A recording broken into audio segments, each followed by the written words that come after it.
nous savons une chose, tunakuwa na kitu kimoja, que nous sommes des créatures de Dieu. tuko viumbe vya Mungu, Et notre Dieu, na Mungu il est wetu le Tout-Puissant. yeye ni mweza yote, Et toutes les bonnes choses na mambo yote ya mzuri viennent de Dieu. inatoka kwa Mungu. Sans Dieu, Bila nous Mungu ne pouvons rien faire. hatuwezi kufanya kitu Même chochote. si nous travaillons, Hata kama tout ce que nous tunatumika pouvons faire, hatuwezi kufanya kitu. nous ne comptons que sur la grâce de Dieu. Tunakuwa tu chini ya neema ya Mungu wetu. Nous allons nous tenir debout. Tutasimama basi tusome maandiko. Comment la Bible nous dit? Gisi Biblia inatuambia. C'est Michée chapitre 6. Mika 6. Aux yeux du monde, mumacho ya Mungu, du monde, mumacho ya watu, nous sommes des insensés. Tuko wabaya.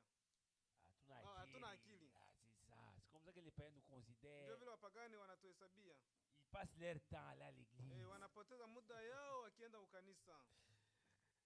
Mais lisons dans Michée 6. Lakini tukisoma kitabu ya Mika 6, le verset 8, shairi ya 8, le Seigneur nous dit ceci. Bwana anatuambia hivi. On t'a fait connaître, ô homme, ce qui est bien. Amekuonyesha mtu nini ni njema. Donc pour connaître ce qui est bien, kwa vyote vinavyokuwa vizuri, Dieu veut, chenye Mungu anapenda, faut écouter sa parole. Inaomba kusikia neno lake. On t'a fait connaître, ô homme, ce qui est bien. Amekuonyesha mtu nini ni njema. Et ce que l'Éternel demande de toi. Na Bwana anataka nini kwako? C'est que tu pratiques la justice. Ila kutenda haki. Que tu aimes la miséricorde. Na kupenda rehema. Et que tu marches humblement avec ton Dieu. Na kutembea kwa unyenyekevu na Mungu wako. Amen. Amen, amen. Maintenant on va chanter. Sasa tutaimba. Les refrains là qu'il est là, c'est un cantique. Ile refrain ni je veux dire en fait le verset qu'on vient de lire. Ni wimbo, ile verset tumesoma ni wimbo. On va les chanter en lisant. Tutaimba tukisoma. On t'a fait connaître, homme, ce qui est bien. C'est que l'Éternel demande de toi. C'est que tu pratiques la justice et c'est que tu aimes la miséricorde et que tu marches humblement avec ton Dieu. Et tu marches humblement avec ton Dieu. On t'a fait connaître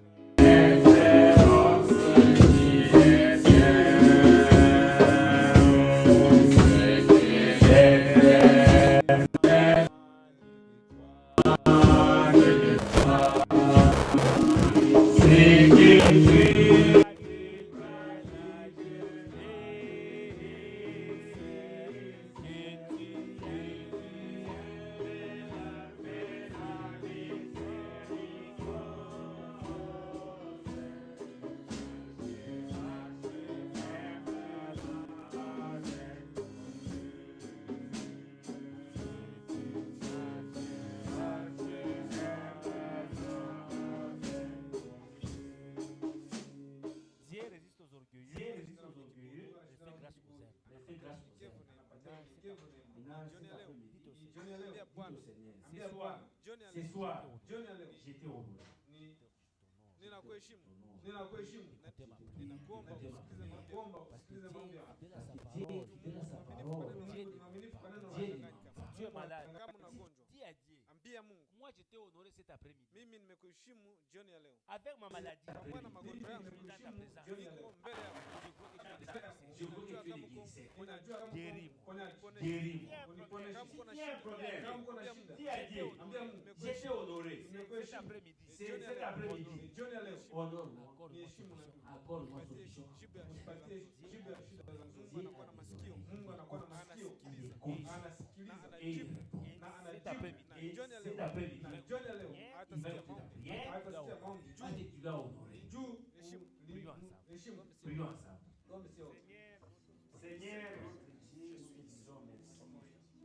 Parce que tu nous as toujours gardés, nous nous sommes séparés le dimanche. Et Et aujourd'hui, nous sommes encore dans la présence de ta parole.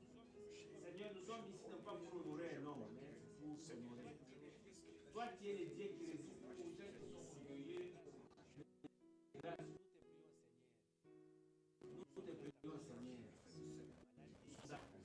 Maladie, parce que nous croyons que les grands médecins, comme nous sommes malades, nous t'honorons, Seigneur. Toi, Dieu, tu as promis de nous guérir. Seigneur, que ceux qui ont des problèmes, toi, tu as dit, si vous m'honorez, je vous donnerai des solutions. Et nous te prions, Seigneur, de nous Seigneur, bénis-nous, ils vont te parler de ta part. Inspire-lui, Seigneur, donne-lui quelque chose qui va faire ça, il va parler de nous tous. Nous t'abandonnons, Seigneur, ces ministères, etc. C'est ton œuvre, Seigneur. C'est toi qui as dit si on te donne la première place de Dieu. Seigneur, dans cette assemblée, nous donnons la première place. Et nous te prions de bénir ces ministères en accordant la nouvelle naissance, en accordant les baptêmes du Saint-Esprit, en accordant toutes les bénédictions à tes enfants. Tu fais leur vie, tu fais leurs offrandes, Seigneur. Tu soutiens cette œuvre. C'est toi qui es le bénir. Et nous te prions, Seigneur, si ton nom est envers les vie de frère qui manifeste en toutes choses. Sois au milieu de nous comme l'alpha et l'oméga. Au nom de Jésus-Christ, nous avons foi. Comme l'alpha et l'oméga. Au nom de Jésus-Christ, nous avons foi. On va maintenant chanter pour la gloire. On va maintenant chanter pour la gloire de notre Dieu.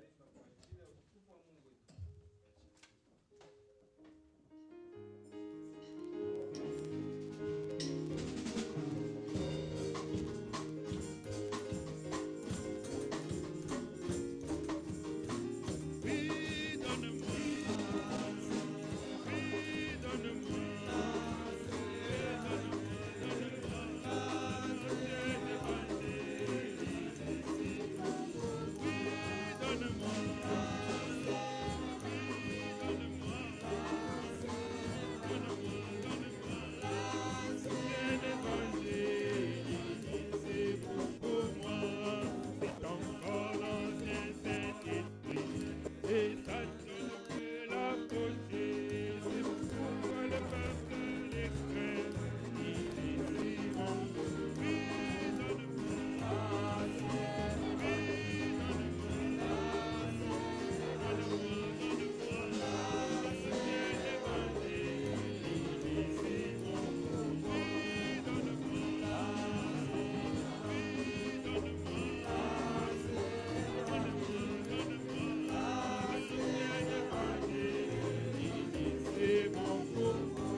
Alléluia.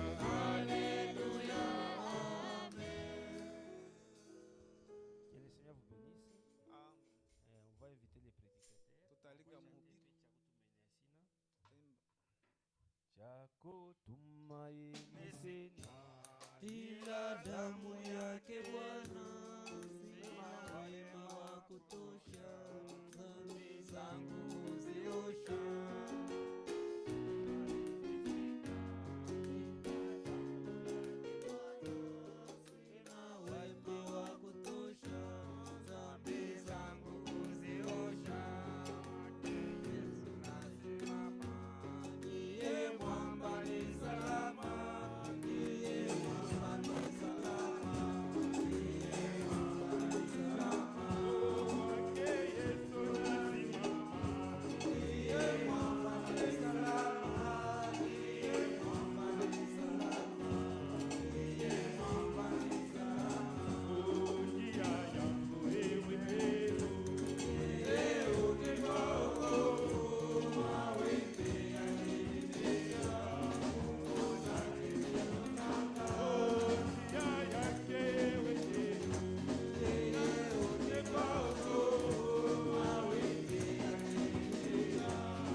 Tunasalimiana nyinyi zote mjina la Bwana wetu Yesu Kristo. Amani ya Bwana iwe pamoja na sisi. C'est vrai, lié moi, c'est lui le rocher. Quand tu te tiens sur lui, Wakati tunakamata juu yake, même la mort, hata kile kifo tu vas les défier. utaishinda. Amen. Amen. Amen. Amen. Amen. Évidemment, ça prend la Na foi. kweli kamata imani. Et nous parlons toujours sur la foi. Sema kweli juu ya C'est imani. un thème très vaste. Ile ni somo mrefu sana. Très vaste. On ne peut pas refuser cela. Hatuwezi Mais nous essayons de gratter un peu. pisha kidogo. Et gratiner un peu. Nyota kidogo. Mais Lakini la foi, imani c'est ce que Dieu nous demande. ile ndio yenye Mungu anatuomba.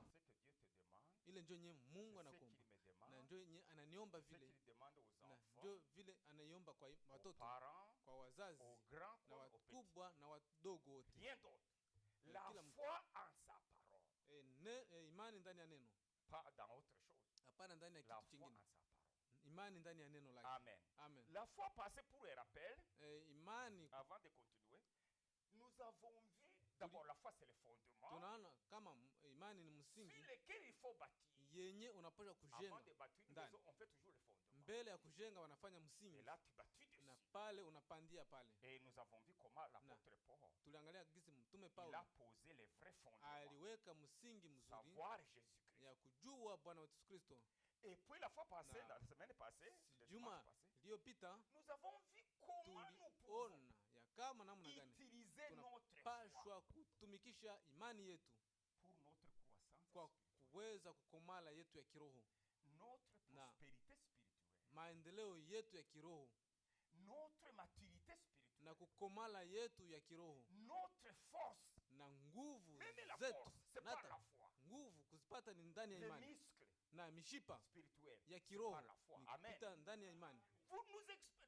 Nous expérimentons les droits Tunapitia kwa ile mazoezi que ya Dieu haki nous a donnés. yenyewe Mungu Il y a alitupatia, des droits pour Na- les saints, anatupatia les watakatifu véritables croyants. wapate kuwa na haki. Par vos maîtrisures, je suis guéri. Kwa kupigwa kwako Si tu nimepona, prends ça, ukakamata il ile devient, na tu inakuwa t'appropries. ina- Inakuwa yako. inakuwa yako. Parce qu'il ne suffit pas de lire. Tu peux lire, oui, Haizuru par ces kusoma. maîtrisures, nous sommes Unaweza guéris. kusoma ndiyo ile C'est andiko, bien écrit, tu as lu. ndiyo ni kweli Mais ulisoma, aussi longtemps que tu n'as pas lakini encore expérimenté wakati cela. yenyewe hauyapitia ile mazoezi ya ile andiko, C'est très important Ni d'écouter. lazima sana La Bible est kusikia. une lettre.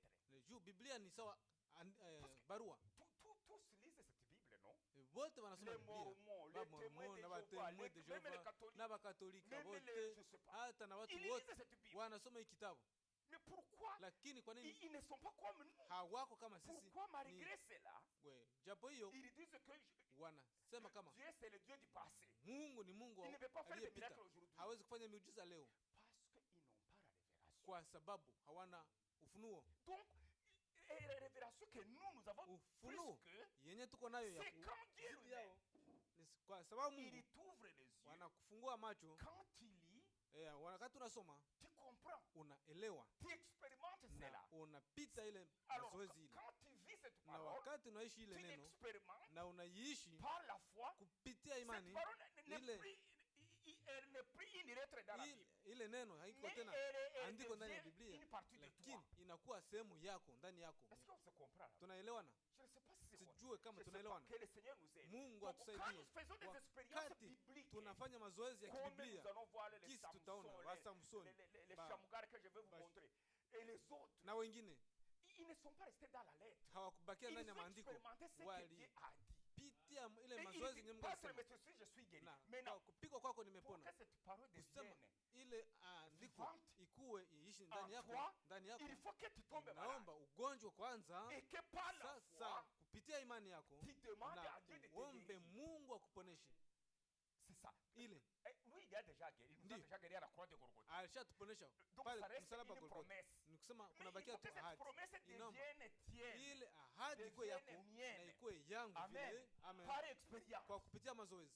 Sinon, nous serons comme les autres. Kama haiko vile tutakuwa kama wengine. Donc, pour nous, Kwa cette tu- parole Hii doit neno devenir vivante à nous. inapaswa ishi ndani yetu Par l'expérience. kwa mazoezi yako, Pas en lisant cela. kwa hapana kwa kusoma. C'est très profond, mais je ne sais Ni pas si nous ya comprenons. Mais kilindi que sana, Dieu nous sijui aide kama unaelewa, vraiment. lakini C'est Mungu ça. atusaidie sana. Alors, donc, par la foi, Kwa imani Dieu nous a donné des Mungu droits. alitupatia haki Ce qu'on appelle ya nyewe wanaita les bénédictions rédemptrices. baraka za ukombozi. Jésus est mort pour cela. Yesu alikufa juu ya ile Il a ouvert le chemin. na akafungua Nous devons barabara, retourner en na Éden tunapaswa kurudia comme Edeni sawa vile avant la chute. mbele ya anguko. Il a ouvert le chemin. Mais nous Alifungua devons y barabara, retourner par lakini la tunapaswa foi. turudie en kule sa kupitia parole. imani ndani ya neno Amen. lake. Amen. Dans ce qu'il dit. Kwa yenye anasema Maintenant, Na- du moment où tu reçois la wakati foi, unapokea ile comme imani, nous avons vu, jinsi tuliona frères et sœurs, ndugu na dada, Jésus-Christ a Yesu comparé la Kristo foi à un grain de alilinganisha sénévé. na imani na mbegu ya haladari. Sénévé, je ne sais pas. Mbegu ya haladari Ça, c'est au Proche-Orient, en Israël ou ni au kule Liban, quelque part. Ça nchi poussait za là. Maisraeli kule C'était un petit grain. kunakuwa ni kambegu kadogo, Kakidogo sana. Mais Petit. pur. lakini Kako pur. Il n'y a pas de kweli mélange là-dedans. akachangane ndani. Il a dit à ses disciples, Akaambia wa mitume wake en leur reprochant, kwa iko n'abakemea. iko Jésus-Christ était, je dirais, fâché. Donc, il est reproché pourquoi il n'avait pas pu chasser un démon. aliwakemea kwa nini hamkuweza Et kufukuza pepo. pourtant, frères et sœurs, Na ijapokuwa le Seigneur avait, souvenez-vous, il leur avait donné le pouvoir. aliwapatia uwezo Dans Jean 10, il leur avait donné le pouvoir d'aller faire des miracles, ya kwenda kufanya guérir les miujiza, malades, kuponya chasser wagonjwa, des démons, na vous vous kufukuza souvenez. mapepo, Je mnakumbuka? n'ai pas le temps d'aller Sina lire. muda ya kusoma hili. Donc, Lakini ce pouvoir était la leur. hii inapaswa kuwa ndani ya Ilikuwa yao. ilikuwa yao. C'était à eux de l'utiliser maintenant. Ilikuwa yao Frère, kuweza c'est- kutumikisha. aujourd'hui, si tu as la foi, Leo kama tu kuna ne l'utilises imani pas. Est-ce que hauitumikishi. c'est la faute à Dieu? Sasa ile ni kosa ya Mungu kweli? Haiko kosa la Mungu. Ce n'est pas la faute ya Dieu. Lui, il Mais t'a donné. yeye Parce que ashakupatia. dans la foi, il y a tout. Ndani ya imani kuna Mais kweli. si tu ne l'utilises pas Lakini kama pour hauitumikishi, évoluer, sasa kwa pour kuendelea grandir, na kukomala pour na prospérer, kuendelesha pour vaincre, kwa kushinda, ce n'est pas la faute de Dieu. kusema haikukosa tena ya Mungu. Non. Hapana. C'est pourquoi, Ndio kwa maana après avoir cru, ukisha c'est kuamini la justification, il faut passer par la sanctification. upitie ndani ya La parole de kuitwa Dieu doit na nous utakaso. laver. Neno inatosha. Et après cela, nous devons Na. passer à une autre étape, le baptême du Saint-Esprit et de feu. Nyuma pale tunapaswa Toujours kupata ubatizo par wa la Roho na foi. moto kupitia imani Dans les promesses de Dieu. ndani ya ahadi za Mungu. Amen. Amen. Et nous devons travailler. Tunapaswa kutumika. Nous devons demander à Dieu. Tunapaswa kuomba Mungu. Si Dieu t'a donné des petites choses, Kama Mungu alikupatia Frère Branham dit il est Ndugu capable Branham de t'en donner aussi beaucoup. anaweza Et kupatia de tena grandes na d'ailleurs. vitu vingine vya zaidi. Demandez de grandes choses. Kuomba. Moi vitu aussi, je vikubwa. dois demander. Hata na mimi napaswa kuomba. Dieu est là, Mungu iko pale. les bénédictions sont là, Baraka ziko mais pale. nous ne Lakini, demandons pas. tunapaswa kuziomba Ou nous demandons mal. ama tunaomba vibaya. Au lieu de basi. demander que tu sois Hali tuombe. sauvé, Ye, au tuombe lieu de ukombozi. demander que Dieu t'enlève la Ama, colère, il te Mungu donne la douceur, tu es akutoshe en train de kiburi. demander Dieu des véhicules. Sasa uko namuomba Tu es en train de gari, demander Dieu un avion. akupatie Mais à quoi va te ndege, servir un avion si tu n'es na pas sauvé? kutumikia Mungu. C'est pourquoi Dieu dit nous demandons mal. Ndio maana Mungu anasema Nous demandons tunaomba des choses vibaya. qui ne peuvent, des choses temporaires. Tunaomba vitu vya Au lieu muda de demander si Pahali ya kuomba. si tu vas contribuer à notre croissance yenye spirituelle, vitatukomasha kiroho, les bénédictions Na. éternelles. baraka. Amen. C'est ça ce qu'il voulait dire. Nous Il est- demandons mal. Tunaomba Nous vibaya. demandons des choses. Tunaomba vitu.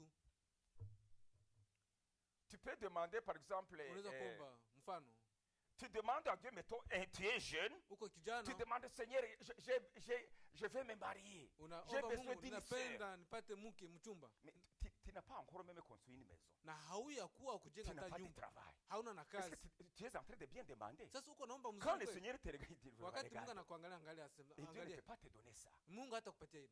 Parfois, quand il nous refuse des choses, Wakati il anatukatalia y en a kitu, qui disent, non, Dieu ne m'écoute kuko plus. watu wanasema Non, c'est Mungu parce que nous asikie. demandons mal. Juu unaombaka vibaya, Des choses unaomba vitu qui ne vont pas avec la réalité. vyenyewe havitembee na kweli. Amen. Amen. Mais si nous demandons Lakini selon la volonté kama de Dieu, tunaomba kulingana na mapenzi ya Mungu, Dieu est prêt à nous donner. Mungu iko tayari kwa Amen. kutupatia. Donc Jésus Kusema Yesu compare la foi analinganisha à un imani grain de sénévé. na Le grain de mbegu sénévé, haradali. il est trop petit. Ni kidogo sana ile mbegu, Trop petit. kidogo sana. Mais dans Lakini, ces grains, il y a Ndani ya ile tout. mbegu kuna kwa yote, Yote bikundani. Ili ya Les racines, kuna kwa mizizi les feuilles, na mayani la tige, na ile muti les branches, na matawi les fleurs na et les fruits. ua na matunda Byote biko mu kale kambegu tu, kachiko. yana tu Tout est là-dedans. iko ndani. Mais pour que ces choses puissent être manifestées, Sema ile mambo kusudi yote. bioneke, Ye, pour que ces choses puissent être manifestées ou s'exprimer, ama vipate kuonekana, il faut mettre les grains dans inaomba le sol. kuweka ile mbegu ndani ya udongo. Ça prend des conditions. Inakamata kweli Amen. shuti. Il faut que les conditions Inaomba soient shuti. réunies. Amen. Kuwe Il faut qu'il y tayari. ait d'abord une bonne Inaomba terre, kukuwe udongo mzuri bien na préparée. inatayarishwa vizuri. Il faut qu'il y ait de Inaomba l'eau. kuwe na maji, Il faut qu'il y ait aussi du soleil. kukuwe na jua vile. Parce que c'est le soleil qui fait grandir. Juu ni jua yenye Amen. inakomalisha. Amen. Et dès que tu mets ce petit grain dans le Na sol, ukaweka kale ka mbegu ndani ya udongo, une bonne terre. Hein. udongo mzuri. Souvenez-vous de la semence, Nakumbuka. le parabole de la semence, Eh, Matthieu 13. Mfano wa Une bonne terre. mbegu Mateo 13, Selon la loi de Dieu, kulingana na sheria ya Mungu, la loi de la croissance, sheria ya ukomala, la loi de la germination, ile ya gisi ya tout ukomala, grain qui est normal, mbegu yote qui ya est, halali, il a un germe de vie à l'intérieur. inakuwa na uzima Quand ndani tu yake. le mets dans le sol, Wakati il y a unatia de l'eau, ça ndani va ya germer. udongo, C'est la loi de inapenda Dieu. Amen. Amen. C'est la loi de Dieu. Alors, le petit grain de sénévé, il va ile croître. mbegu kidogo inapaswa Il va croître. Itakomaa. Les feuilles vont commencer à Na apparaître. majani ita- Les racines na vont s'enfoncer. mizizi itaingia Il y ndani, aura na kutakuwa il na- y aura na- des branches, na matawi des feuilles. na majani Il y aura des na kutakuwa des na fleurs. vile maua Et il y aura des na fruits. kutakuwa vile Ça matunda. sera un grand. Itakuwa muti un grand mkubwa, arbre. itakuwa C'est ce que muti Jésus mkubwa. a dit. Na njoo yenyewe Yesu Pourtant, alisema, il était na ijapokuwa la ilikuwa foi aussi, c'est comme ça. kidogo, na imani Quand nayo ni il la vile. reçoit, il est Wakati unaipokea Mais ile plus imani nous inakuwa faisons des kidogo, expériences lakini avec wakati unafanya Dieu, mazoezi nayo na des Mungu, expériences unafanya mazoezi ya kibiblia avec Dieu, pamoja na Mungu, notre foi augmente. imani yetu inaendelea, Amen. La foi augmente. inaendelea, Et il augmente. na Et wakati plus la foi inaongezeka augmente, na gisi inaongezeka, la peur disparaît. ndio vile Quand tu fais des expériences avec Dieu, la peur disparaît. uoga tu inatoka. avais peur de fantômes. Ulikuwa ça disparaît. naogopa Tu avais wazimu, peur du poison, ça disparaît. ulikuwa naogopa Parce qu'il y a une promesse qui dit sumu, que même si on na te donne du hiyo poison, ça ne inakimbia. te fera rien. Kuna kuwa ahadi ya kusema hata kama Oui, wanakupatia kitu cha on peut kupisha t'en haitafanya donner. kitu. Il y a des Ndio sorciers, nous wanaweza le savons, nous le kukupatia, savons. ndio ile Nous tunajua n'ignorons kunakuwa pas ça. walozi na wachawi, Mais même si Lakini- Dieu permet que tu puisses, Ha- peut-être c'est ton frère, hata kama ni ndugu yako tu es encore dans le monde, mwenyewe il peut angani dunia, t'empoisonner. anaweza kukupatia sumu, Ou je sais pas, le fils à ton grand frère ou à ton ama il peut mtoto yako ama t'empoisonner. Ça peut wa arriver. familia wa jamaa yako. Mais si Anaweza- Dieu permet cela, Lakini kama Mungu même anaruhusu si ile, c'est déjà entré dans ton corps, hata il kama ne te fera ishaingia rien. ndani ya Amen. tumbo yako C'est la haitafanya promesse kitu. de Dieu. Ni ahadi ya Mungu. Si un Amen. serpent te mord, Kama nyoka ça ne inakuuma te fera rien. haitafanya kitu. Un serpent venimeux a mordu l'apôtre Paul, vous vous souvenez, quand il, Ile nyoka ilimuuma kabisa mtume Paulo, quand il mnakumbuka? allait à Rome. Wakati alikuwa anaenda Roma, Mais les gens qui étaient là, les watu incrédules, walikuwa pale, ils ont dit non, non, c'est Walisema. fini pour lui. Donc ils Wanasema attendaient ce vyake que dans vinaishi. 5 minutes il meurt. lakini C'était dakika tano une atakufa. vipère, Ilikuwa kabisa nyoka ya hatari Avec des têtes. na kichwa ya Il l'a hatari mordu. ikamuuma, Et l'apôtre Pierre, na mtume parce qu'il était rempli du Petro juu Saint-Esprit, alikuwa anajaa Roho il Mtakatifu, n'a pas crié, il ne s'est hakulalamika pas agité, na il n'a hakukasirika pas pleuré. na Non. hakulia, Il connaissait la promesse. alikuwa anajua Il ahadi, croyait la promesse de Dieu. alikuwa anaamini Et ahadi. qu'est-ce qu'il a fait? Il a fait Na juste- alifanya nini? il Alipanguza, l'a mis dans les feux. akapanguza Et katika les ndani ya gens, moto. ils ont attendu parce que Na c'est watu que le walisikia. poison, Juu il est en train wanajua de kama circuler. Le ile venin, c'est en train sumu de circuler dans ya son nyoka corps. iko na zunguka ndani ya mwili wake. Dans 5 minutes, il va mourir. Wanangojea Ils ont akufe attendu. dakika tano. Attends. Wanangojea, Il wanangojea, regardait là où il a mordu. wanaangalia kwenye aliumwa, Il n'y a pas il n'y a pas d'enflure. hakuna tena na uvimbe. Il regarde et Akaangalia. l'apôtre Paul, oui, Na il continuait ses Paulo activités. akaendelea na makazi zake, Peut-être il parlait. akose alikuwa Ils étaient anazungumza autour du feu. Ah, C'était walikuwa la wana- nuit en hiver, je kesha crois. juu ya moto, akose ni Il wakati voyait qu'il ya n'avait pas baridi. peur. Pas de réaction. Eh, Parce qu'avec il venait, s'il était mort, frère. wakati ile sumu, wakati Le cœur inakuuma, directement, il y a l'hypertension. roho imake, Parce que c'est moyo le inashituka cerveau. inapanda na akili, Après 5 minutes, ils ont na regardé. dakika tano zinaisha, Qu'est-ce qui se wanaangalia passe? wana, Cet kitu homme qui gani? est-il? Eske ni huyu mtu kweli? Et les gens, c'était une île. Hein. Na Quand ils ont ilikuwa dit, peut-être c'était un sorcier lui aussi. wakawaza kama Ils ni ne mchawi comprenaient pas, frère. juu hapakuelewa, Ils ont attendu 10 minutes, wakangojea dakika 10, 15 minutes. 15, Ils observaient. 20 wakaangalia minutes, 20, 1 heure, eh, rien. hii saa Non, non, moja après, hakuna cheki na peut-être ils lui ont posé la question. Akose wakamuuliza Parce que dans swali. la Bible, Dieu ne Juu. dit pas tout. ndani ya Biblia, Mais akose vous pouvez hawakusema lire vyote, entre les lignes. lakini mnaweza kusoma Vous katikati ya pouvez maandiko, vous représenter la scène. ama mnaangalia Vous gisi mettez dans ile le hali contexte. ilikuwa, Vous mnaitia pouvez ndani ya comprendre ce na qui s'est mnaelewa passé. pia hivi Je suis vipitikaka sûr et pale. certain qu'ils lui Ni ont posé kweli. la question. Iko sawa, alimuuliza Pourquoi swali, ce serpent s'est kwa venimeux? nini hii Quand il nyoka mord iko na quelqu'un, il ne sumu fait pas même 5 wakati minutes. inaluma Pourquoi mtu toi, afanyike tu ne dakika meurs pas? 5? Wewe kwa nini haukufi? Il leur a dit non. Aliwaambia C'est Dieu qui me ni protège. Mungu ananichunga. Amen. Quel Dieu? Mungu gani? C'était dans l'Empire romain. Il y avait Ilikuwa des wakati dieux, wa Roma. beaucoup de dieux. Kulikuwa miungu mingi. Ils lui ont demandé c'est quel Dieu tu parles? Kamuuliza, Est-ce que ni c'est Mungu Baal? gani unaongea? Ni Est-ce Baali? qu'ils avaient le dieu de la chasse, Ama le dieu de la Mungu, pêche, miungu ya mbalimbali les dieux de ceci ya et cela. kuwinda na Ils wiki lui ont na demandé hiki. c'est quel Dieu parmi Akasema tous sasa ces dieux-là? ile ni Mungu gani katikati ya ile miungu? Ce n'est pas ce faux Dieu, c'est les Akasema créateurs de haiko cieux et de la terre. ile miungu mbaya, ni Les dieux muumba wa qui mbingu t'a na créé, dunia, toi. mwenye alikuumba na wewe. Des dieux qui tuent le souffle de vie. Vule Le- mwenye le anakamata souffle de- pumzi ya c'est uzima lui. ni yeye. Ils sont dit, ah, il est Anasema où? hapana, hiki anakuwa wapi? Ils pouvaient, c'est comme ça les gens. Quelqu'un qui ne croit pas ou Mtu mwenye haamini, qui ne connaît pas Dieu, il peut mtu mwenye poser des hajui, questions même anaweza uliza qui swali paraissent yenye je sais pas, inaonekana enfantines. sawa vile ya mtoto Ça, vile. mtoto. Il est où? Yeye Mungu anakuwaka wapi? L'apôtre Paul peut-être il a dit il est au ciel. Akose alimjibia Et il est iko aussi mbinguni dans mon na iko cœur. ndani ya moyo wangu Je l'ai reçu, je l'ai na croyé dans mon cœur. nimpokea niko Voilà, ndani ya moyo frère. wangu. Il a prêché là-bas. Ah, Ce n'est quand pas oui. écrit. Mais il a prêché. La Bible dit, même je pense les notables ou les chefs de l'île, jusqu'à ce que les gens sont allés dire au chef de l'île, il avait, je pense que c'est son père ou ça, je ne me rappelle pas, qui était malade. Ils ont dit non, nous avons vu un homme. Il nous a parlé de il a donné des témoignages. Je pense que s'il prie pour ton père, ou c'était son père, il avait la malaria, je pense, il sera guéri. L'apôtre est allé là-bas, il a prié pour les malades est guéri, a été guéri. Voilà, frères et sœurs. Donc, même si le serpent te mord, si tu crois cette promesse, le venir ne te fera rien. C'est la promesse. Ça prend la foi. Nous devons faire des promesses de Dieu. Les nôtres. Par expérience. Par la foi. Amen. Ça, je n'avais pas préparé, mais ça vient comme ça. C'est toujours comme ça. Quand on arrive ici, souvent, on dit des choses qu'on n'avait pas préparées. Alors, frère, maintenant, le Seigneur dit, c'est comme un grain de sénévé. Quand il pousse, ça monte, les fruits sont là dedans, mais ils ne sont pas encore manifestés. Amen. Il y a des choses à nous qui ne sont pas encore manifestées. Mais lorsque tu viens à la parole, tu viens écouter dans la foi, ces choses partent d'eux-mêmes. Le Seigneur nous lave. Tu peux avoir la colère ou l'orgueil, mais ça va partir doucement. Amen. Si tu reçois la parole par la foi, toi-même tu ne sauras pas comment c'est parti. Parce que l'œuvre de Dieu, je ne sais pas, c'est mystérieux. Quand Dieu nous arrive quelque chose, c'est une opération sans instrument, si je peux dire. Amen. Dieu va enlever ces choses sans que tu ne t'en rendes compte. Tu te retrouveras. Bon, mais je fais toujours le désir de voler. Je ne veux pas. Amen. C'est parce que Dieu t'a enlevé ces démons. Et bien d'autres choses. Maintenant tu grandis. Dans le spirituel, on est pris dans l'arbre, mais dans le spirituel, maintenant, tu produis les fruits de l'esprit. Nous avons l'esprit de l'esprit. L'amour agapao divin. Qui aime tes frères, tes sœurs.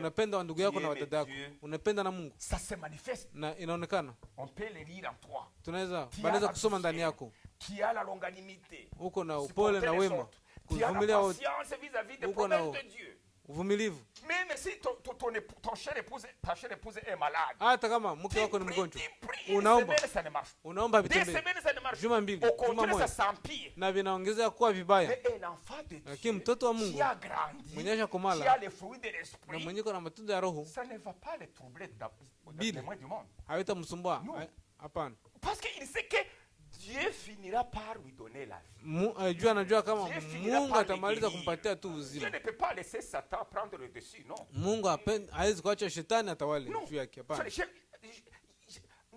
Je pense que nous tous nous avons passé par ces choses. Dans les moindres mesures. Mais si tu continues à t'accrocher, tu verras que Satan va lâcher. Il finira par partir. Parce que Dieu ne peut pas le laisser. Il voit que tu as confiance en lui. Tu persévères. Il ne peut pas laisser Satan continuer à te déchirer. À un moment donné, il va le chasser. Amen.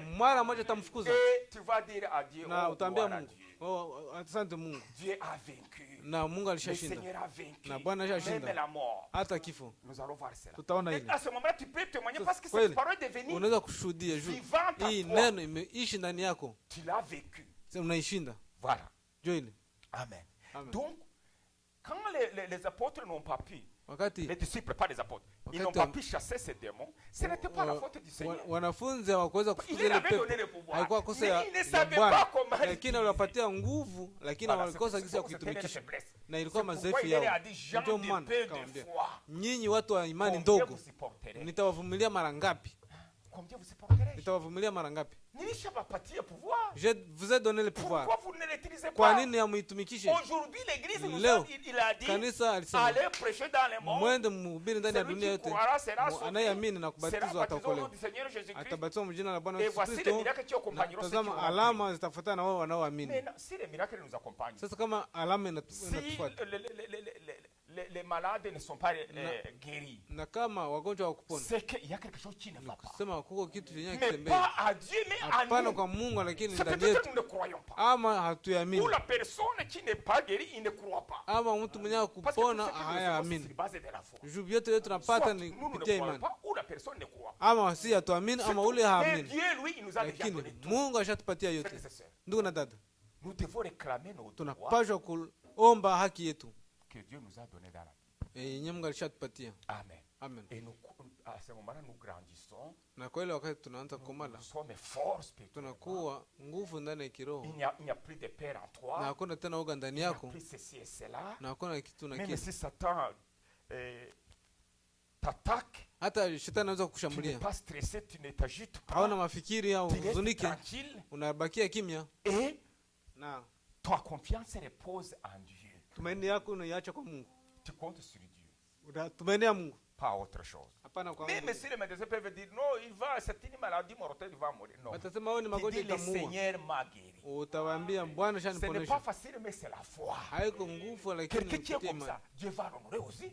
Mtu mwenye vile Mungu atamheshimu Parce que naye. tu honores Dieu Dieu en croyant sa unaheshimu promesse. Il Mungu. va t'honorer aussi en Kupitia te guérissant. C'est comme ça. ahadi zake atakuheshimu naye akikuponesha. Alors aujourd'hui, frère, Na leo nous ndugu, allons voir maintenant, c'est quelque tutaangalia. chose d'étrange. Ni kitu Je cha ne sais pas kukata. combien c'est étrange. Nakata. Nous allons voir dans la Bible. Peut-être Tangalia qu'on nini? ne va pas tarder parce que je n'ai pas beaucoup à dire. C'est seulement un verset.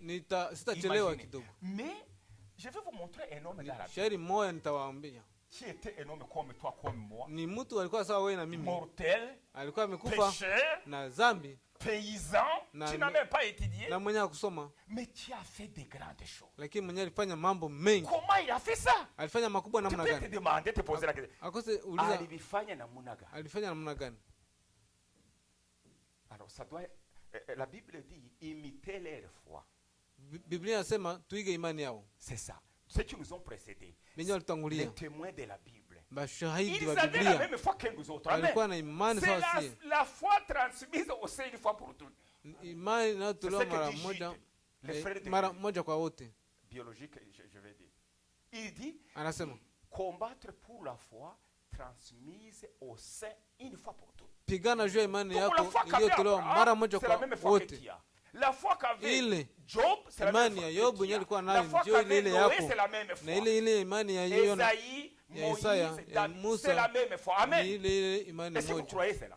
Amen. Amen. C'est la même foi. Alors, si imani c'est la moja. même foi, Na kama ni imani maintenant, moja, sasa ce que David a fait, na ce Daudi que alisema, Samson a fait, et na les autres, Daudi alifanya vile, nous aussi nous sommes capables de le na faire. si vile tuko na uwezo wa kufanya vile. Amen. Amen. Sur la base de la même foi. Kupitia msingi wa Que imani. Satan ne te chuchote pas, non. Shetani Lui, asiku- il était- non, c'était un nongonezei. homme comme toi. Naye alikuwa mtu sawa Élie wewe. était un homme comme nous. Eliya C'est alikuwa ce que la mtu Bible sawa dit. na sisi, ndio vile Biblia Amen. inatuambia. Il était un homme comme nous. Mais Alikuwa mtu sawa si, ils ont eu du courage, lakini alikuwa na ile juhudi de la bravoure. ya Ils ont surmonté la peur. wakashinda kifo Alors, na woga, mettons-nous debout. na Je ne tutasimama. dirais pas, en tout cas, c'est seulement un verset, mais Sitachelewa, j'ai lakini essayé de méditer dessus. Peut-être il y aura quelque chose que Dieu peut nous donner qui va avec. Alors, lisons Juge 3. tutasoma kitabu cha Waamuzi 3. C'est juste un seul verset. Je ne sais pas pourquoi Dieu n'a pas laissé qu'on écrive beaucoup de choses sur cet homme. Je ne sais pas. Dieu l'a voulu ainsi. Mais en tout cas, je me suis senti, il faut qu'on parle de lui un peu. Juge, le livre des Juges, c'est après Deutéronome, après Josué.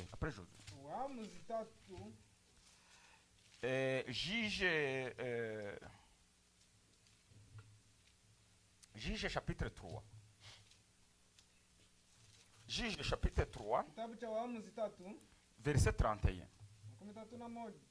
Alors, je lis au nom du Seigneur. 3 au verset 31. Je pense. Oui, c'est ça. Alors, je lis au nom du Seigneur. après lui, donc après, je pense que c'était Ehud, hein, c'est le juge. Après Ehud, je pense que c'est lui qui était, oui. Après le juge qu'on appelait Ehud, et c'est pourquoi on dit après lui, il y a Shamgar, un homme appelé Shamgar. Il était juge en Israël. Fils d'Anath, il bâtit 600 hommes des Philistins avec un aiguillon de bœuf. Un aiguillon à bœuf. Na nyuma yake alikuwa Samgari mwana wa Anati aliyeua katika Wafilistini watu 600 na fimbo la ng'ombe. Yeye vile vile aliokoa Israeli. Et c'est ça. Et lui aussi fit un libérateur en Israël. Et nous allons dans Psaume 60. Psaume 60. Là, nous, un seul verset aussi, je pense. Là, nous lisons un verset que j'aime beaucoup, qui dit 60. Je lis au nom du Seigneur. Avec Dieu, nous ferons des exploits. Il écrasera nos ennemis. Prions, éternel notre Dieu. C'est dans l'humilité, Seigneur, que nous venons à tes pieds pour que tu puisses nous parler, tu puisses nous enseigner, tu puisses nous donner du pain de vie, afin que nous soyons fortifiés, nous soyons édifiés, Seigneur, nous soyons en bonne santé spirituelle.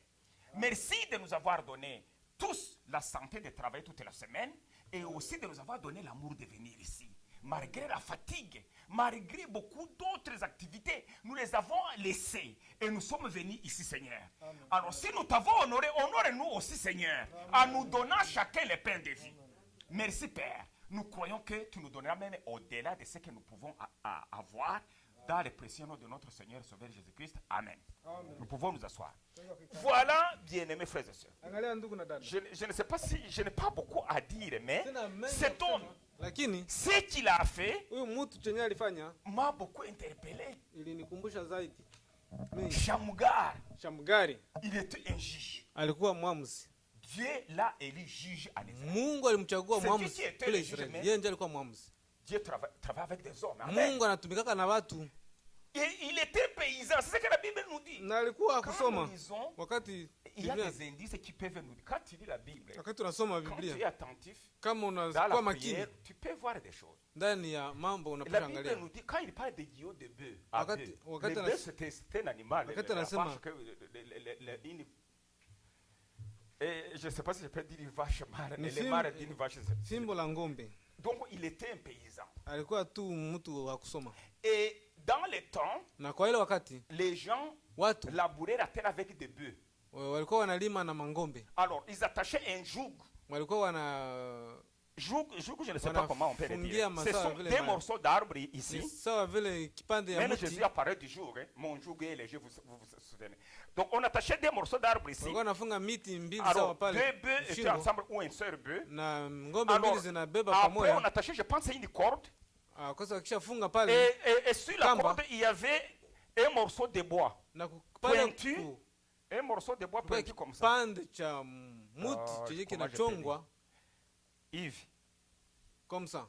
Alors, la vache, il tirait, et ça faisait des sillons dans la terre. Ça labourait la terre. Il pouvait arriver au bout, il revient, c'est ça. Alors, les guillons à bœuf, Frère Branham, lui, il dit que c'était un morceau de bois, c'est comme un bâton, en bois, mais avec un nœud dur. Au bout, il y avait un nœud ou une bosse, si je peux dire. Alors, quand le bœuf labourait, parfois il pouvait être fatigué ou ne pas vouloir avancer. Alors, il fallait le frapper pour qu'il puisse continuer à travailler. C'est ça, amen. C'est ça les guillots à bœuf. Donc, quand la Bible nous parle de ça, nous montre déjà quand le contexte, donc c'était un homme paysan, un simple. Wakati vile atambia jua ile, nitaonyesha kama ni mtu mwenye iko vile tu akusoma. Peut-être il était chez lui, ama vile ou kwake, il était dans les champs.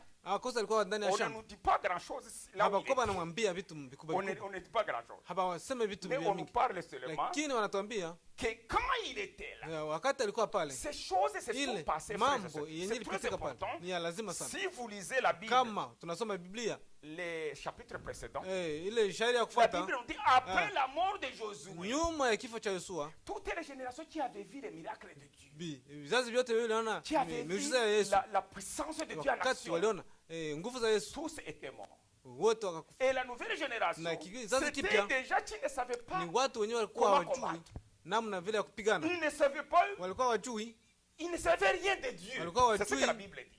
kitu juu ya Mungu, Alors ils avaient rétrogradé. na pale wale wakarudia nyuma, Israël était divisé, frère. kagawanyana Israeli. Comme aujourd'hui l'église est divisée. Sasa vile leo L'église, je parle Kan- de l'église en général. mimi nasema kanisa Le kwa ujumla christianisme. ya Ukristo, Nous avons des pentecôtistes, nous avons Tunakuwa des na baptistes, nous avons Pentekotiste na tous. Babatiste Donc na nous sommes, wote, Satan a réussi à nous diviser. na shetani Et anajaribu pourtant, kutugawa, nous combattons pour la même cause. ijapokuwa tunapigana juu ya mwili moja kwenda mbinguni. Mais pourquoi nous sommes divisés? Lakini kwa nini tunagawanyana? C'est à cause de Satan. Ni juu ya shetani. C'est Satan qui divise. Ni shetani La anatenganisha. division ne vient pas de Dieu. Matengo haitoki Dieu kwa nous Mungu. sépare, ne divise pas. Amen. Mungu Dieu sépare, Mungu mais ne anatenganisha. divise pas. Mais Satan, lui, il divise même ceux qui sont ensemble. Shetani anatenganisha wenyewe wako pamoja. Alors, à l'époque, Kwa ile wakati Israël était divisé. Pourquoi? Israeli kagawanyana. Parce que, frères et sœurs, Juu ndugu na Dieu dada. leur avait dit, lorsque vous allez arriver à Canaan, Mungu alikuwa ça, amemwambia c'est wakati quelque utafika chose qui vient de Kanana, voir la Bible, Biblia wanataka parce que kuamini notre Biblia. héritage, c'est la Bible, Urithi wetu ni Biblia c'est la parole de ni Dieu. neno la Mungu. Nous devons la Na défendre, tunapaswa kulipigania nous devons combattre na pour la parole de Dieu. tunapigana juu ya Amen. neno la Mungu. Et aussi, Na dans vile- le naturel, Dieu leur avait Ndani- donné un pays. Ndani ya hali Mungu alikuwa amewapatia Kana. nchi ya Kanana. Il leur avait dit, ça c'est votre héritage. Akawaambia hii ni nchi yenu. Chassez tous les peuples Na qui sont là. mfukuze ile taifa Eh, yote nyiko ndani. Vivez dans Na. ce pays avec vos enfants Na jusqu'à mtaishi kwa ile perpétuité. nchi na watoto wenu. C'est ce que Dieu avait dit. Ndio yenyewe Mungu alikuwa amewaambia. Mais quand Israël est arrivé, Wakati Israeli ilipofika, frères et sœurs, ndugu na dada, ils ont conclu des alliances politiques. Alliances politiques. Walifanya maagano ya Avec politiki les Cananéens. pamoja na Wakanana.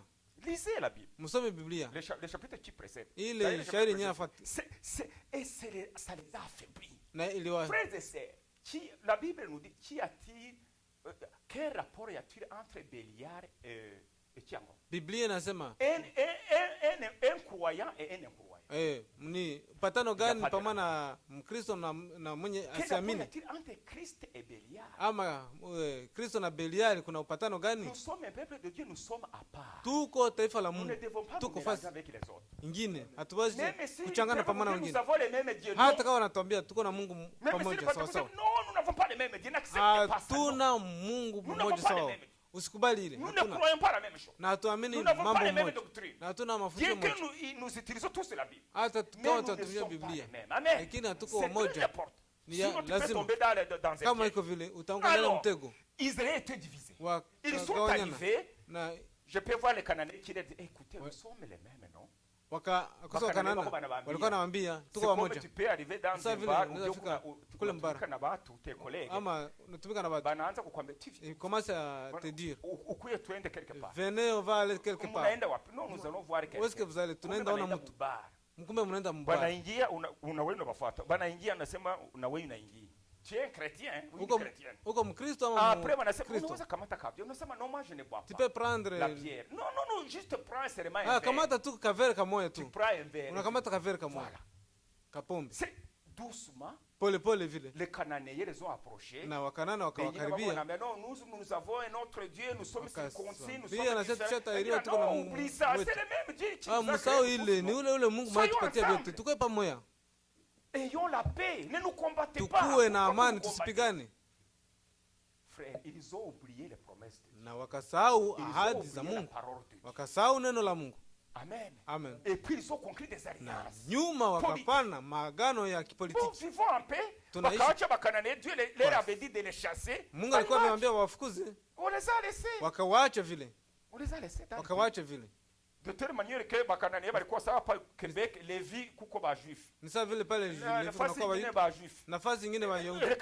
Na Kanana ilikuwa pale katikati. Et la Bible na Biblia inatuambia après Dieu a excité les Cananéens à les combattre. Mungu aliwaambia Bakanana bawapiganishe sasa. Laisse un ennemi. Juu kama unaacha adui. Va te détruire. Sasa atakubomola. Parce que c'est un ennemi. Juu ilikuwa yeye ni adui.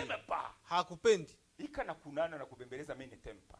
Il va te détruire. Atakubomola. Ça a été comme ça. Ils ont conclu des alliances politiques. Wakapana. Ils ont donné les magano ya kipolitiki wakaoesha wahusika yao. A donné les filles aux Cananéens. Wasichana wao wakaolewa kwa Kanana. Frères et sœurs. Ndugu na dada. Imaginez. Angalia. Aujourd'hui aussi il y a des frères aujourd'hui qui donnent les filles au monde. Leo kuna kwa ndugu bana gawa msichana yao kwa watu wenye waamini. Mungu atusaidie.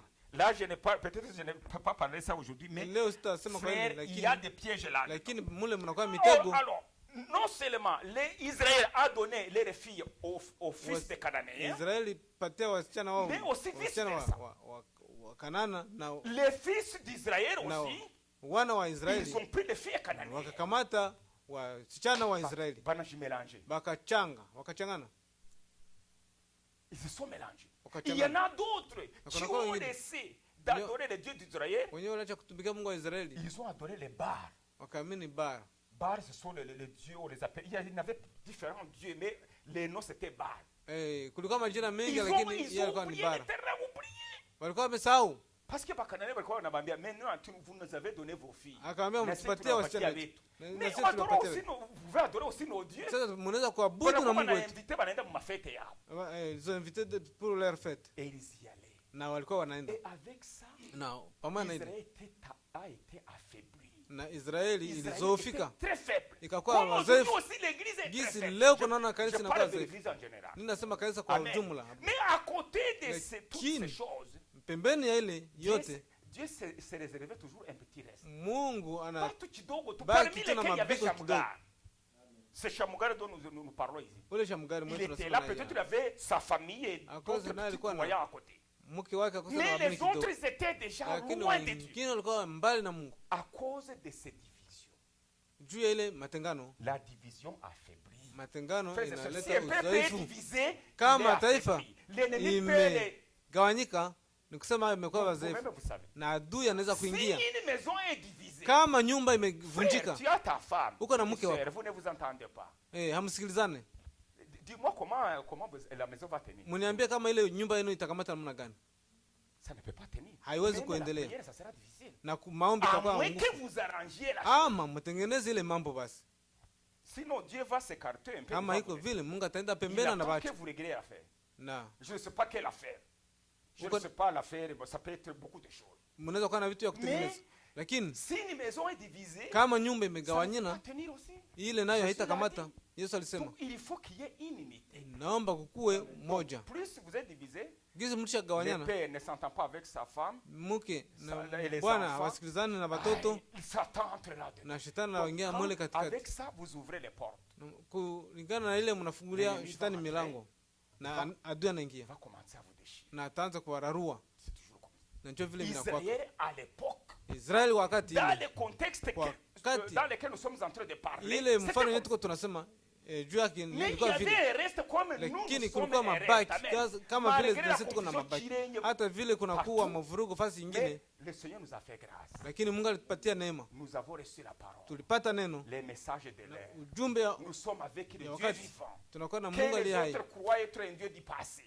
Wenye banaamini kama ule ni Mungu wa zamani, lakini sisi tunaamini kama yeye ni jana, leo na hata milele. Kama unaita jina lake, anaweza kukuponesha hata kama vile ni zamani. Amen. Amen. Ils étaient divisés. Walikuwa wametengana. Mais Shamgar était là. Lakini Shamgar alikuwa hapa. Ce contexte, c'est dans cette situation. Ndani ya ile hali, Shamgar était, je ne sais pas, à la maison ou dans les champs. Shamgar alikuwa akose kunyumba ama mshamba. Il a vu les ennemis arriver. Akaangalia wanadui wanafika. Parce que quand Satan va venir t'attaquer, il ne va pas te... Wakati shetani atakiwa kushambulia hata kuarifu. Il ne va pas te prévenir. Hata kuarifu. Il ne peut pas. Ce n'est pas comme aujourd'hui, avant qu'une nation aille attaquer une autre. Mbele ya taifa iende shambulia ingine. On utilise l'histoire avant un royaume pour attaquer un autre. Mbele ya ufalme iende shambulia ingine ama. Ils envoyaient des espions. Walikuwa wanatuma wapelelezi. Ils envoyaient des espions pour aller avant d'engager la guerre, d'aller voir est-ce qu'ils ont quelles armes, ils ont l'effectif, et ainsi de suite.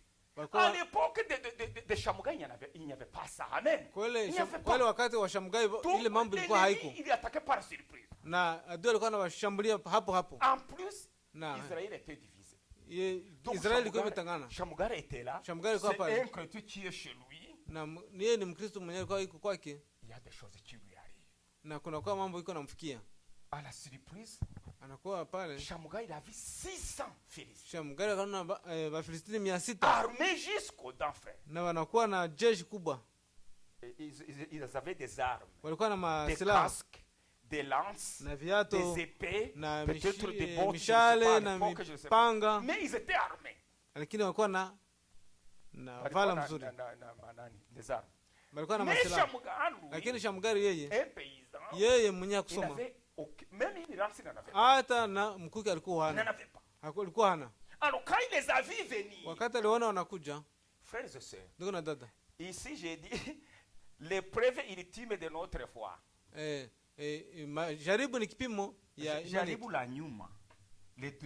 La dernière épreuve, c'est ce que je peux dire, de notre foi. Ni kipimo cha imani yetu ya nyuma. La Bible nous dit, le dernier ennemi de l'homme c'est la mort. Adui wa mtu ya kifo, wa mtu ni kifo. Des épreuves, unaweza kupita majaribu, lakini wakati kifo kinakaribia, wakati kinapiga kwa mlango pale, c'est pas facile. Ila haiko rahisi. Ce n'est pas facile. Haiko rahisi. Mais quand ta foi grandit, lakini kama imani yako ishakomala, tu peux aussi dire comme l'apôtre Paul. Unaweza kusema sawa vile mtume Paulo. Oh mort, où est ton aiguillon? Kifo yako iko wapi? L'apôtre Paul c'était peut-être une heure avant sa mort. Nero avait signé sa mort. Il avait signé sa mort, il avait dit on va te tuer. Donc l'apôtre Paul était en prison, il attendait sa mort. Alikuwa ndani ya kifungo na ngoja kifo yake. Il prêchait toujours. Lakini alikuwa na les gens, les chrétiens les visitaient, ils prêchaient. Kristo alikuwa akimtembelea. Ils envoyaient des lettres, les lettres que nous lisons Philippiens. Il y en a qui il était en prison. Donc Dieu continuait le travail. Amen. Il n'avait pas peur. Alikuwa haogopi. Et 2 jours, 3 jours, je ne sais pas, mais sa mort approchait. Et il a dit, Dieu lui a révélé que Jésus a vaincu la mort. Il a dit l'apôtre Paul, ne crains point, je suis avec toi mon fils. Akamwambia usiogope kitu. Polycarpe, ne crains pas, je suis là. Usiogope kitu niko pale. pale. Toi aussi le Seigneur va te dire je suis là. Na wewe Mungu atakwambia je suis là, ne crains pas, je suis là. Le Dieu éternel. Mungu wa milele. L'apôtre Paul, mtume Paulo, il a reçu la révélation. Wakati alipata ile ufunuo, il a dit oh mort, akasema kifo yako, maumivu yako iko wapi? Na ndio maana Frère Branham dit l'abeille, vous connaissez l'abeille? Mnajua nyuki? L'abeille a un aiguillon. Ndugu Branham anasema kama inakuwa na l'abeille, nyuki inakuwa na quand il te comment j'appelle dire? Il te pique, merci. Quand il te pique, il a seulement un seul aiguillon. Quand il te pique, l'aiguillon reste dans ton corps. Iko na kale kamkuki kanabakia ndani ya mwili wako. Maintenant tu peux la lever et ou l'écraser. C'est fini. Donc l'abeille n'a plus un autre aiguillon. C'est fini. Kusema ile ce qui lui reste, ishapoteza kamkuki yake. Cheki kinabakia tu ni kusumbua tu masikio yako. Inakuwa tu kusumbua. Oh, utakufa. Uko na kanseri. Uko na kanseri ya kukufa. Mwambie kama Bwana shashinda. Na daktari anaweza sema vile. Ce sont des incrédules. Ni wao ils disent ce qu'ils ont appris. Mais nous avons le créateur, frère. Lakini sisi tuko na muumbaji. Amen. Muumbaji. Amen. Il peut dire. Unaweza kusema. L'abeille peut bourdonner, il peut venir. Nyuki inaweza kukusumbua kulisikio. Unaogopa. Usiogope, haina tena ile mshale. Yesu ashakamata ile mshale ya kifo juu yako na kwangu. Na aka wakati Paulo alivumbula ile akasema sasa kwa nini taogopa tena kifo? Kumbe kifo kishakashindwa. Sasa kifo mshale yako iko wapi? Amen. Amen. Alors l'apôtre Paul, il a dit ces mots parce que Dieu l'a secouru, Dieu l'a conforté, alimsaidia akamtia nguvu, akamuonesha après la mort c'est pour aller se reposer. Akamwambia nyuma kufa ni kwenda kupumzika. Il avait beaucoup travaillé l'apôtre Paul. Il en avait assez. Alikuwa ameshatumika sana niko na kazi bila. Ilikuwa tu wakati yake ya kwenda kupumzika. Sasa mgari ndugu na dada. Imaginez un homme normal. Mwangalie Mais toi, la mtu parole de mzima. Si tu vois 600 Philistins Kama unaangalia watu 600 wa Filistini. t'attaquer, Banakuwa là nous sommes dans le wanakushambulia. naturel. Pale tuko mahali Naturellement, ya maumbile, physiquement, Ama ya- charnellement. kimwili. 600 guerriers t'attaquent. Tu es Unaangalia seul. watu Qu'est-ce que tu peux faire? 600 wanakuwa wanakupiganisha, utafanya nini? Dans la normalité des choses, Kwa kweli ya mambo, je pense que c'est fuir, non? mimi nawaza unaweza D'abord, tu as kukimbia. peur Unaogopa, et puis tu dois fuir. kisha unakimbia. Soit tu fuis, il y a des choses que tu peux faire. Ah, on Tu as a peur kimbia. d'abord, tu dis non, non, ils sont nombreux.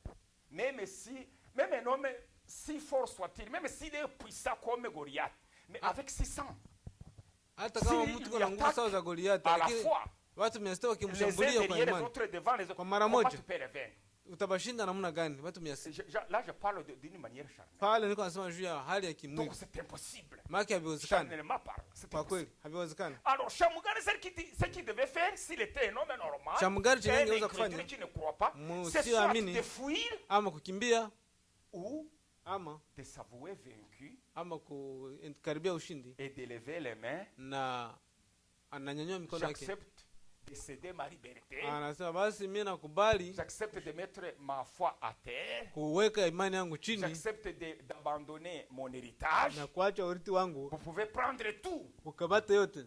Je peux voir sa femme qui était à côté. Ningeweza kuona mke wake Peut-être alikuwa sa pembeni femme pleurait. na mke wake Oh, akilia, Shamugari, qu'est-ce que nous na allons faire? Shamugari sasa tutafanya Les nini? enfants pleuraient. Na watoto wakosa walikuwa wanalia, Peut-être ils venaient piller. La Bible nous dit ils venaient piller. akosa Ils Biblia attendaient inasema qu'elle walikuwa wanakuja récolte. Ils kuiba, récoltent leur écriture. walikuwa Et puis wanapenda walikuwa wanakuwa ils pillaient tout. wakuwe wamuibe, Les enfants d'Israël restaient na malheureux. watoto wa Israeli wanabakia. Amen. Le Eh, diable naole. viendra te ravir ta joie. Shetani atakiwa Les kutoa démons ndani ya peuvent furaha t'attaquer, yako, il te ravit ta joie, anakutoa ndani ya il te furaha ravit yako ta patience, na il uvumilivu te wako ravit ta... Tout, tu na restes mambo comme... yote. Tu restes comme... En tout cas, je ne sais pas. Et là, Na pale l'ennemi t'a vaincu. adui amekushinda, Mais lakini ça, c'est un homme incrédule qui ne croit pas. ule C'est ni la mtu seule chose msiamini. qu'il pouvait faire. Il Mais est petit, tu viens de Shamugari, le frères faire. et sœurs, Lakini il n'a pas Shamugari fait cela. hakufanya ile. Il est le type de l'église Yeye épouse. ni mfano wa Le type d'un véritable kanisa. croyant. Toi et moi, Bibi harusi. si réellement nous sommes des véritables Wewe na croyants, mimi kama tuko voilà ce que nous devons waamini faire. wa kweli, S'il y a angalia des chenye tutafanya. attaques, Kama tunakuwa na frères et sœurs, mashambulizi, les Philistins peuvent t'attaquer. Wafilistini wanaweza Aujourd'hui, kushambulia ce leo. sont des démons. Leo ni mapepo. Amen. Amen. Aujourd'hui, tu peux avoir Leo une maladie unaweza quelconque. kupata magonjwa fulani, Peut-être tu vas chez le médecin te dit non, en tout cas c'est incurable. ama Ils mganga ont des anakuambia termes compliqués. hii magonjwa yako haiwezi kupona. Watakwambia iko incurable peut-être avec un nom compliqué. Atakwambia sema Des termes haiponake médicaux. na vitu vinavyoeleweka. Hey. Après tu reviens, peut-être tu n'es plus capable de travailler. Nyuma unarudia Tu kosa, reviens, una tu nguvu arrives à ya la kutumika. maison. Unafika kwa nyumba, Une crise financière. unakosa pesa. Ton épouse manque. Mke Non, wako, d'abord les frais scolaires. Ici, on Ah, ne paye ma. pas. Moi, je parle en général. mimi nasema kwa ujumla, Watoto wanakosa frais scolaires. watoto wanakosa malipo. Il n'y a pas d'assurance Masomo. pour l'auto. Hakuna assurance ya Loyer kulipa gari inakosekana. na nyumba ya kupangisha Et mnakosa, puis, ta femme commence à t'attaquer. na mke wako anaanza kukushambulia. Ton épouse commence à t'attaquer. Mke- Maintenant, toi, qu'est-ce qu'on va faire? Sasa huwezi Regarde, kufanya nini? tout ne va Angalia pas. hivi Il y a vyote même vitembee. aujourd'hui, est-ce on peut même acheter du sel ou je sais pas, Hatuna tuna pesa ya kununua ou hata chumvi na du mafuta sucre. ama sukari, Unasema je n'ai pas d'argent. unasema pas Ça devient d'argent, très compliqué. Mais Watoto inakuwa wanalia. Les Les enfants enfants pleurent. pleurent. Ça, ce sont des Philistins qui t'ont attaqué. bali Wafilisti wamekushambulia Et bien d'autres choses. na mambo ingine. Et toi, tu es là, tu es malade aussi. Na huko pale Tu ne na peux una rien gonjwa, faire.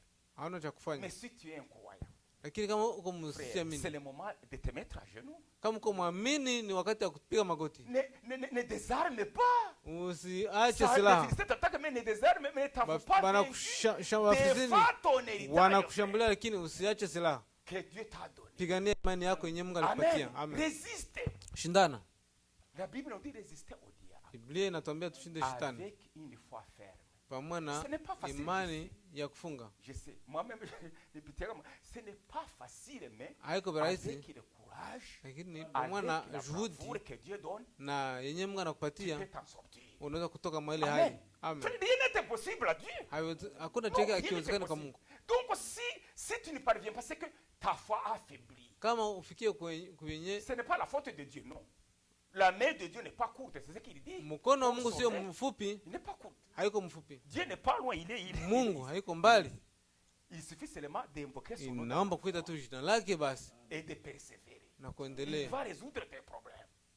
atamaliza shida zako zote. Ça peut, il y a une situation, tu peux arriver dans une situation comme Shamgar.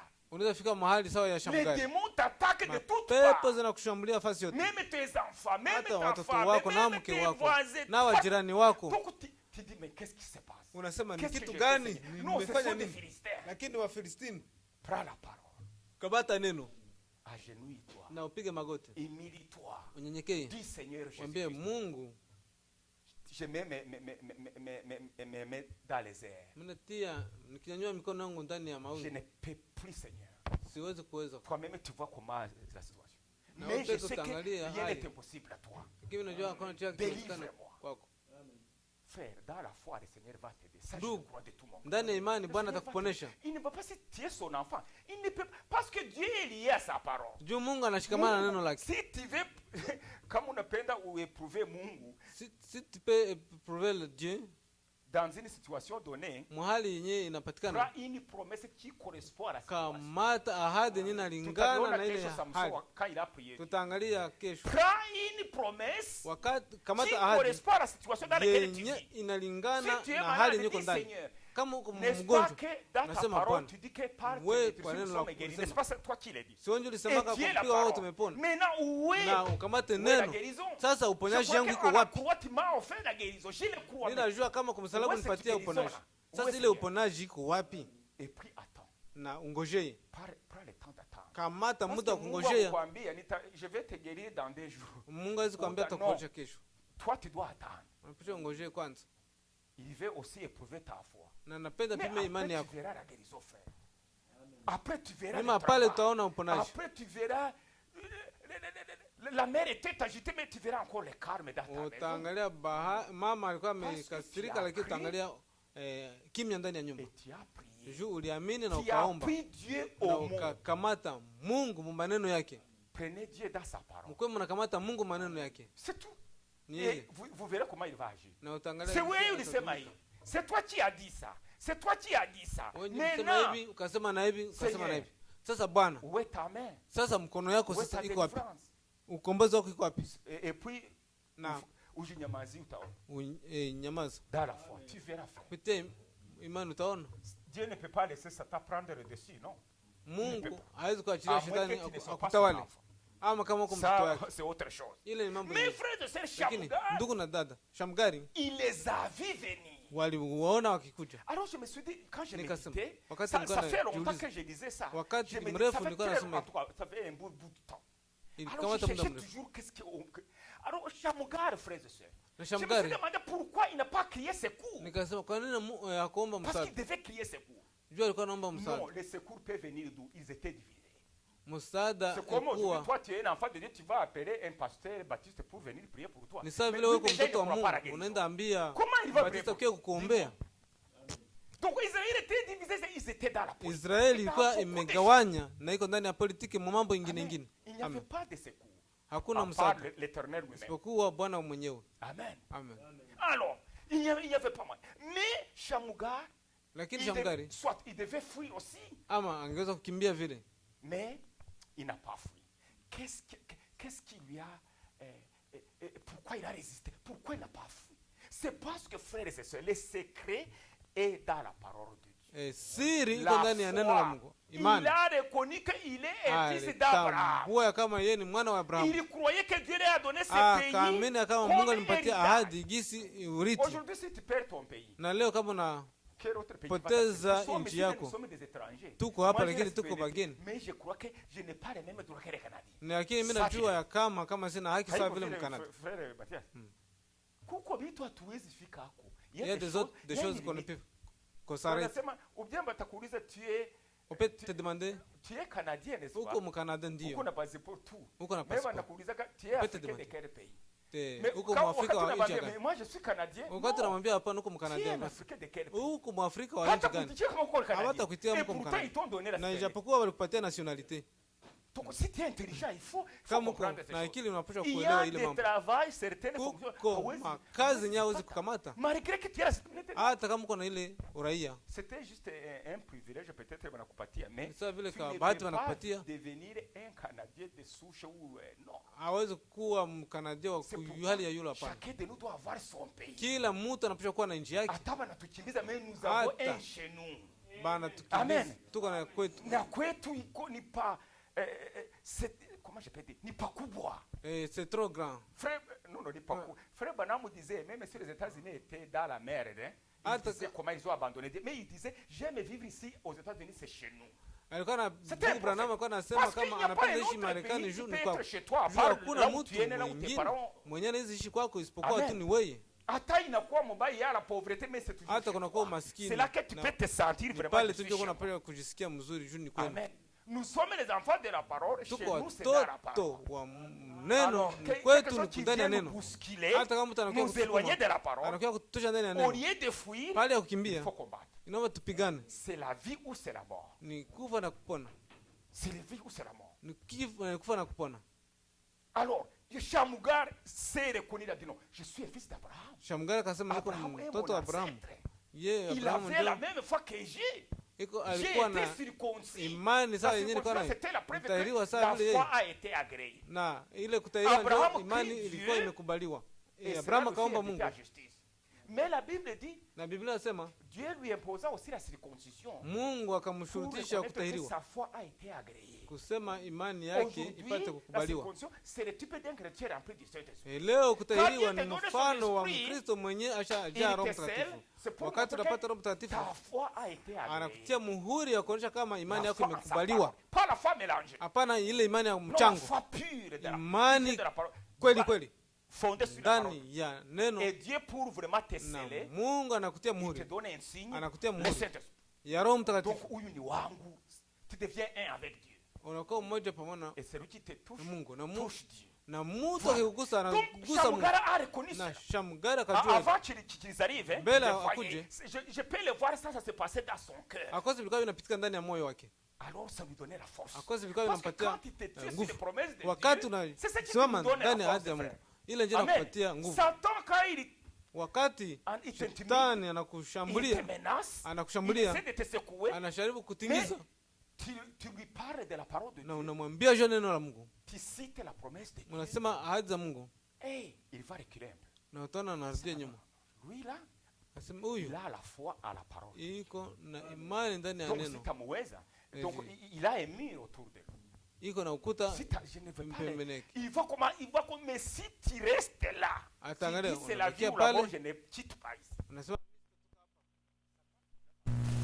shetani atamalizia, iko nakimbia Wakati ataona ta détermination, wakati ataona maliziko yako ton courage na juhudi yako et ta bravoure, na juhudi yako, atakimbia. atakimbia. Il va fuir. Nitamaliza. Ndugu na dada, Shamgari akasema niko mtoto wa Abraham. Hii nchi Mungu alitupatia kama urithi wetu pamoja na watoto wetu Les enfants de nos enfants, na watoto wa watoto wetu c'est notre wote na nchi. kama mimi nakimbia nitaiachia. Na si je vais laisser Si je aki, m'avoue vaincu, ama kama nimeshindwa je deviens esclave. ninakuwa mtumwa, inaisha. Akasema pana, siwezi kufanya hivyo.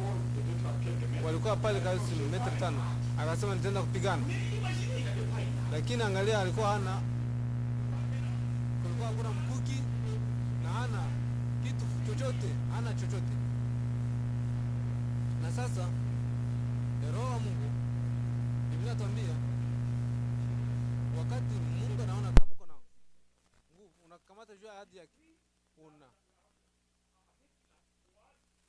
unaomba na imani ya Biblia, na utaona mkono wa Mungu ukikamata ahadi za Mungu kwa wakati wetu. Mungu ataheshimia imani yako na atakusaidia. Shamgari alikuwa hana silaha, lakini Biblia inatuambia nguvu za Mungu zikiwa juu yake. Sasa akaangalia, akamwambia Kosi, kamata ile fimbo, kamata ile fimbo juu, penye Mungu anapendaka. Mbele ya kumaliza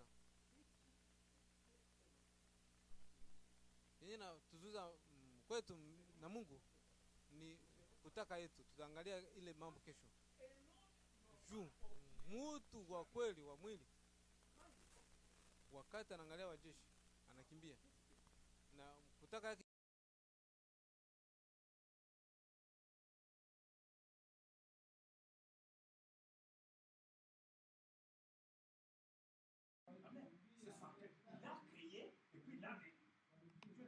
Alors, tu dis Seigneur, ici, moi je ne peux rien. Donc ta volonté, donc tu vois que tu ne peux rien faire, mais Dieu peut faire quelque chose. Alors, ta volonté, tu le mets de côté, tu dis Seigneur, que ta volonté soit faite dans cette histoire. Mais Dieu aussi, comme il est le Dieu qui honore ceux qui croient en lui, mais lui aussi, ils vont t'honorer. Amen. Amen. Parce que tu te tiens sur sa parole. Seigneur, n'est-ce pas? Tu nous as dit, tu as conduit nos pères dans ce pays. Tu avais promis à Abraham ce pays. Moïse nous a fait entrer nos pères dans ce pays. Musa aliingiza Josué a vécu dans ce pays. baba yetu ndani ya nchi na Yoshua naye aliishi ndani ya nchi. Sasa tuko hapa Bwana, ni wakati wetu sasa. Nifanye nini? Angalia sawa, wanataka kunishambulia, ndio mimi nitapigana, nipatie nguvu. Ilikuwa imeisha, ilikuwa mapenzi ya nous devons combattre nos ennemis. Nous devons réclamer nos droits. Na tunapaswa kuomba et nous haki les yetu approprier. na inakuwa yetu. C'est ce que Dieu veut. Njoo yenyewe Mungu anapenda. Amen. Amen. Tous nos droits que Satan nous a Haki confisqués, zetu zote zenyewe nous shetani devons nous battre atunyang'anya, pour les récupérer tuko na kuzikamata par la foi. kupitia imani. Et Shamugar, Na Shamgari je vois l'Esprit de Dieu lui a dit, Mais non, non, non, non, Shamugar, ne t'en fais pas. Mwambie. Ils ont des Usihangaike, lances, ils ont wako na ceci et cela. mikuki na Mais kila prends kitu. cet aiguillon de Wewe Dieu. kamata tu ile fimbo ya ng'ombe. Frères et sœurs, Ndugu na dada, 600 Philistins, watu 600 tout un bataillon, je pense. ilikuwa wote kabisa, Il les a tués. akawaua. Ne me demandez pas comment. Msiniulize La, namna gani. la Bible ne dit pas quelque chose, mais moi je crois que ce n'est pas une légende, frère. Haiko Je mifano. crois que nous sommes des croyants. Tunaamini kama Ça, tuko waamini. c'est arrivé, c'est une vérité, c'est la Ile vérité. ilifika Amen. ni ya kweli ndani ya Biblia. Il les a tués. Comment? Aliwaua. Il Namna a gani? pris seulement cet aiguillon Alikamata de tu baisser bâton. fimbo. Il y frappait à la tête. Alikuwa Et anapiga tu puis, kichwa. frère, moi, je pense que ce n'est pas Shamugar qui combat. Haiko Shamgari kwa Parce que quand tu anapigana. mets ta volonté à côté, Wakati unatia mapenzi yako tu prends la pembeni, volonté de Dieu. unakamata mapenzi ya À Mungu. ce moment-là, c'est Pale Dieu pale qui agit. Mungu mwenyewe anatenda. Amen. C'est comme frère Branham. Sasa vile ndugu À un Branham, moment donné, il prêchait. wakati mmoja alikuwa anahubiri Et il y a des moments où il disait, je prends toute la salle en contrôle. na wakati mmoja anasema Est-ce que vous sasa pensez que c'était Branham qui parlait? Non. chumba yote. C'était le Haiko Seigneur Branham alikuwa qui anasema. prenait tout son... Mungu Donc il s'emparait de alikuwa tout. anakamata, Et il contrôlait. anaangalia kila kitu. Amen. Il était sur l'estrade. Haya, alikuwa pale.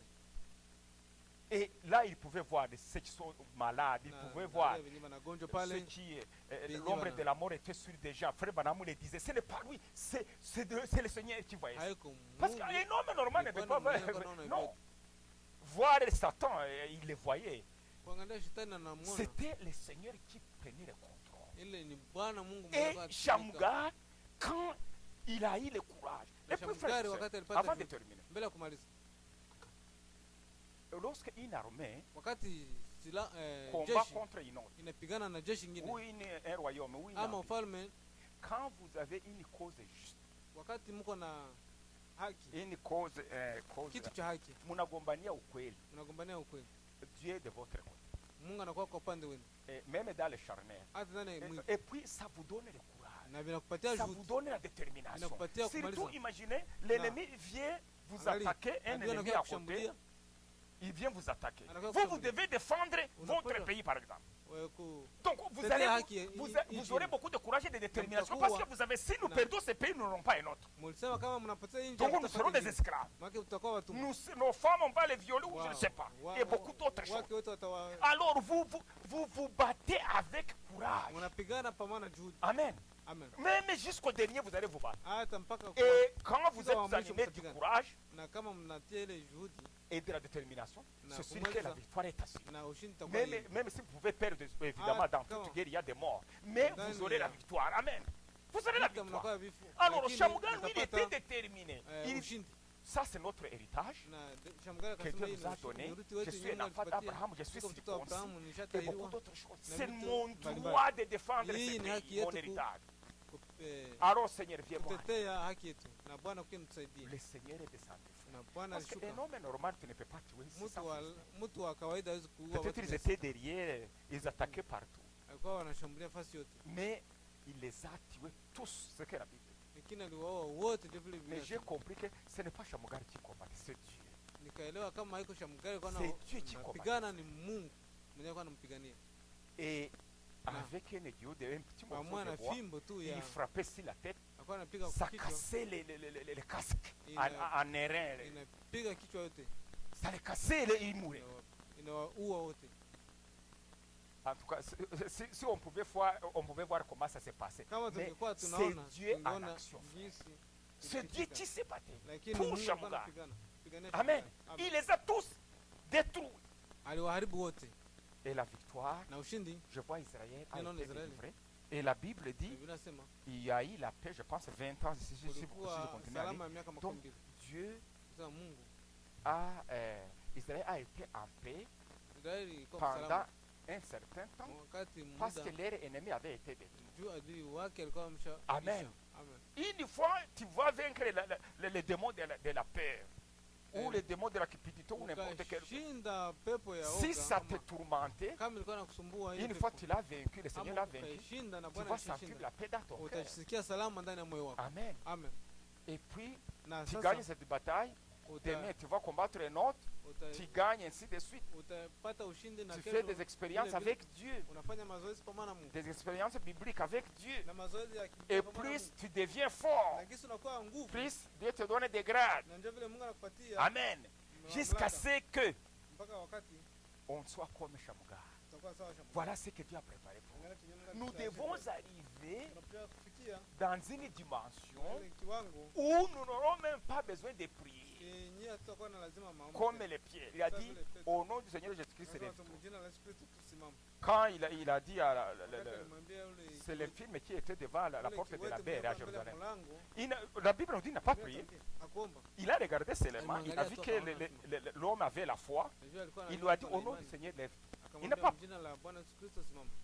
Donc il était rempli. Alikuwa amejaa. Amen. Amen.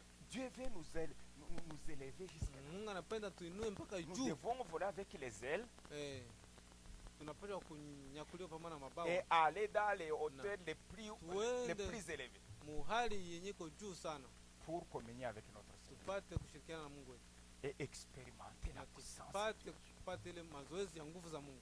pour vaincre nos ennemis. Kupata kushinda maadui zetu. À un moment donné, je termine, Wakati mmoja mnamaliza, ça pourra t'arriver ou m'arriver, inaweza kufikia mimi na ou niaribu. peut-être c'est déjà m'arrivé, Ama ishanifikia. mais Dieu, tu peux arriver dans une situation, Unaweza fikia mahali moya la mort est devant toi, na kifo chiko mbele yako. maintenant c'est à toi de prendre la décision. Sasa ni wewe ukamata msimamo. Si ce n'est pas arrivé, ça pourra arriver. Kama vile Tu es seul, siku moja. peut-être à la maison ou je ne sais pas où, mais quelque chose arrive. Lakini kitu kinakufikia. Vraiment, la mort, Na- tu sais que la mort vient, il est toujours Unaona déguisé. kifo kinakuja hapa kabisa. Mais tu vois que c'est la mort. Lakini unaona kama Alors hiki. qu'est-ce que tu vas faire? Utafanya nini sasa? Sois comme Shamgar. Ukwe sawa Shamgari. Soyons comme Shamgar. Ukwe sawa Shamgari. Résistons Ushinde et invoquons le nom de na wote l'Éternel. jina la Bwana. Et l'Éternel va nous. Même si Bwana les Philistins sont nombreux, Hata kama même Wafilisti si ni les démons sont hata nombreux, mapepo ni le zaidi. Seigneur les a vaincus. Bwana ashazishinda. Ayons confiance en Tukue na tumaini ndani ya Il Mungu. nous demande seulement d'avoir confiance en lui. Tukue na tumaini ndani ya Mungu. Amen. Amen. De prier, de demander. Kuomba Si na tu as encore kuuliza. peur, demande Kama Dieu qui te unaona donne le hofu, courage. uliza Mungu akupatie juhudi. Si tu manques la foi, demande pour que Dieu Kama augmente ta unakosa foi. imani, omba Mungu akupatie imani. Amen. Amen. Si tu as des doutes, demande que Dieu Kama te unakuwa na donne. mashaka, Mungu La foi aondoe et que les doutes mashaka ndani disparaissent. yako. Amen. Toi et moi, nous devons prier. Wewe na mimi tunapaswa Moi aussi, je suis faible mimi comme vous. niko mdhaifu sawa wewe. Je dois prier. Tunapaswa Nous kuomba. tous. Sisi Amen. wote tuombe. Mais ce que je vous montre, c'est que Kenye mimi nous naonyesha devons hapa. être comme Tunapaswa Shamgar. kuwa sawa Shamgari. Ne cédons pas notre héritage. Même si l'épreuve Tuzishe urithi wetu.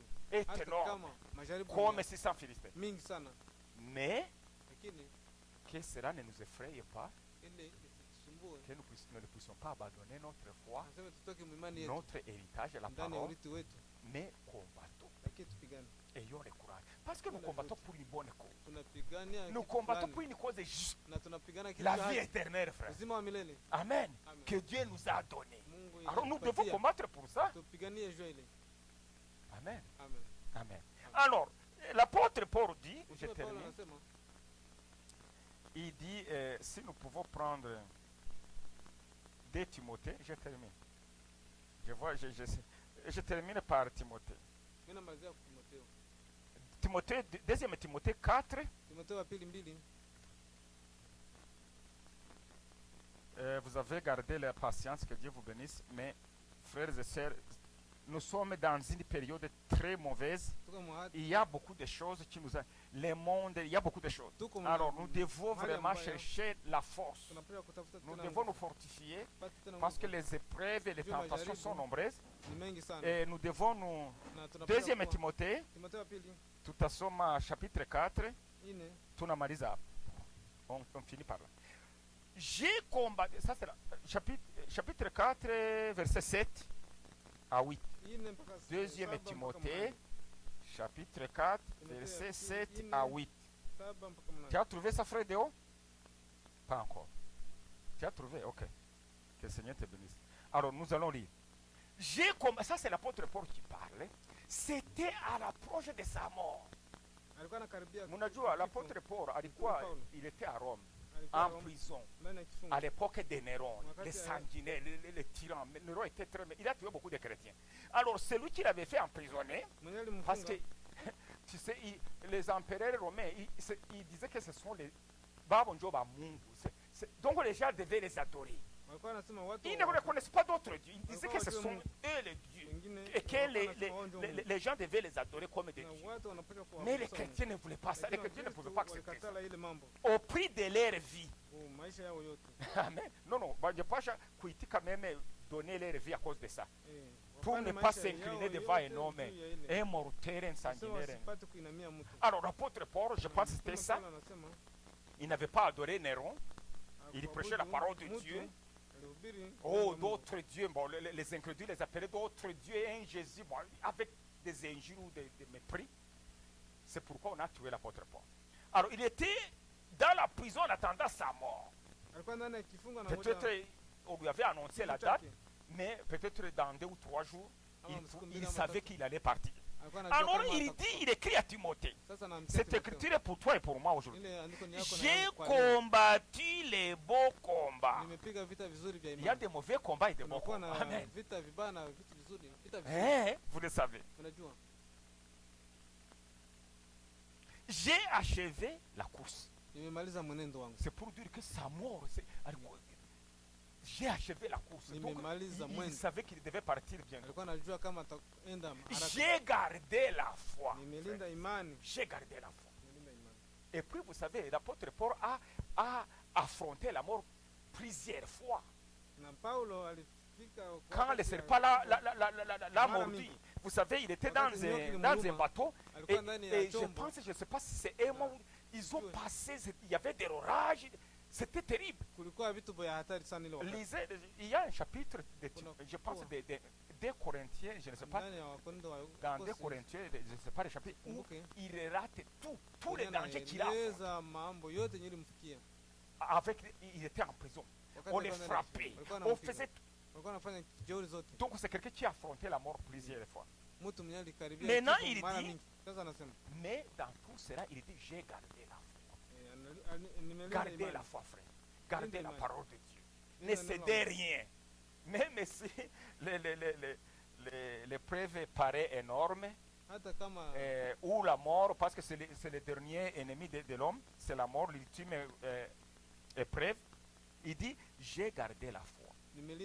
Désormais, la couronne de justice m'est réservée. Le Seigneur, le juste juge, me la donnera dans ce jour-là. Et non seulement à moi, mais encore à tous ceux qui auront aimé son avènement. Donc toi et moi, nous aimons son avènement. Nous aimons son retour, nous attendons. Donc cette écriture nous concerne aussi. Gardons la foi comme Paul. Même quand la mort frappe, gardons la foi. Amen. Que le Seigneur vous bénisse. Alors, que le frère peut venir et terminer. Dieu voulant, demain on pourra voir quelque chose d'autre. Amen. Amen.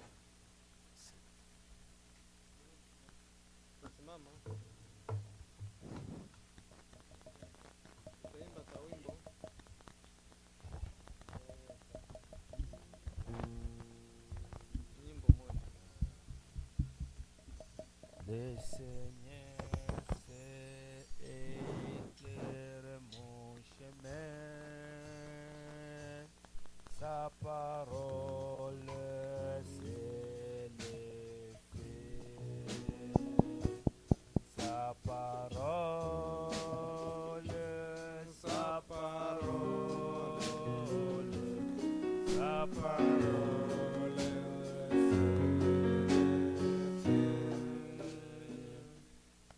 La parole de Dieu qui nous donne la foi et qui est aussi l'épée. Nous sommes dans un combat.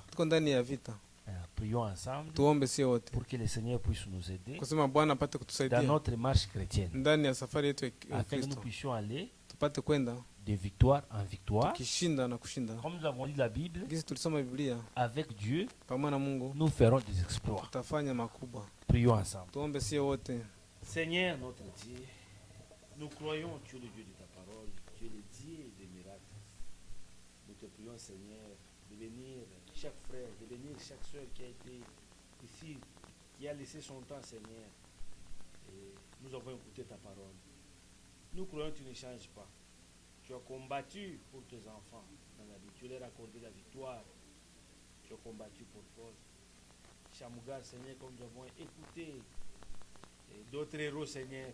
Mais nous croyons, Seigneur, nous aussi des croyants de l'âge de la Odyssée, qui s'abandonnons à toi, Seigneur. Nous croyons que tu donneras aussi la victoire. Nous te prions, Seigneur, combat pour nous au travail. Nous travaillons avec des incrédules. Tu connais leurs projets et tant d'autres choses. Mais nous te prions, Seigneur, sois pour nous un refuge et un bouclier pour nous accorder la victoire. Bénis ton serviteur, je vais parler de ta part. Seigneur, inspire-lui encore pour que demain nous puissions être édifiés. Sois avec nous sur notre chemin de retour. Au nom de Jésus-Christ, nous avons espéré avec foi. Amen. Amen. Amen. Amen. Pour vous asseoir. On a terminé notre service.